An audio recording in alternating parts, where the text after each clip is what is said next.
आणि मग शाळेत इंग्रजी आणि घरामध्ये मराठी अशा द्विधावस्थेमध्ये त्या मुलाचं नुकसान होतं आणि ती मुलं अर्धवट शिक्षणामध्ये राहतात.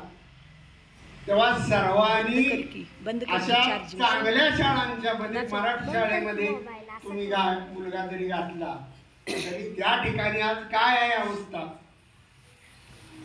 तर मी काही शाळांच्या मध्ये मला बघायला मिळालं विनांदांच्या ज्या शाळा काही लोकांनी काढले. कोण आहेत तिथं शिक्षक? कोण BA झालेला, कोणी MA झालेला. अहो शासनानं B.Ed D.Ed ही शिक्षकांनी कसं शिकवावं त्याच्या विद्यार्थ्याचं काय गरजा आहे ह्या आत्मसात करणारा विद्यार्थ्याला दिला जाणारा तो कोर्स, शिक्षकांना दिला जाणारा तो कोर्स आहे. ते शिकवणारे शिक्षक या शाळांच्या मध्ये आहेत आणि ज्या शाळांच्या मध्ये जे शिक्षणाचं रुटीन ठरलेलं आहे त्या पद्धतीनं शिकवलं जातं. आज त्या शाळांच्या मध्ये काय शिकवतात?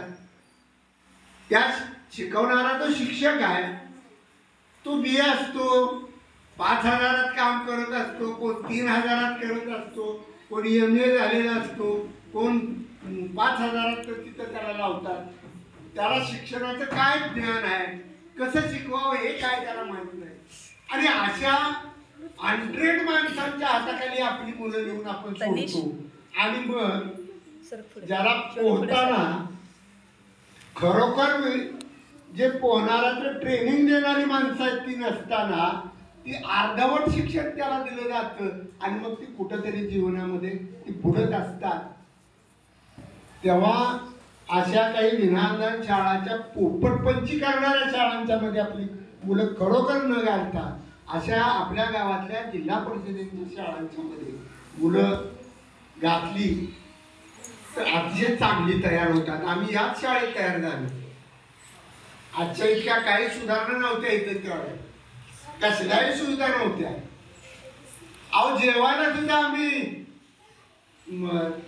दही चटणी खाऊन आम्ही शिळी भाकरी खाऊन शाळेत त्यावेळेला इथे येत होतो. आज कुठला मुलगा दही चटणी आणि भाकरी खातो मला सांगा? येणाऱ्या शाळेमध्ये प्रत्येक मुलाला तुम्हाला आपला आई वडील नाश्ता देतोय, बिस्किट देतोय. आम्हाला बिस्किट हे कसलं माहित नव्हतं. आठवड्यात एक वेळ भात खात होतो. आज तुम्हाला रोज शाळेत भात मिळतोय, तोही मसाला मिळतोय, सगळे पदार्थ मिळतात. इतक्या वाईट अवस्थेमध्ये असणारं पहिलं शिक्षण आणि आजची तुमची जर तुलना केली तर तुम्हाला सर्व सुविधा आहे. तुम्ही त्या संधीचा फायदा घ्या.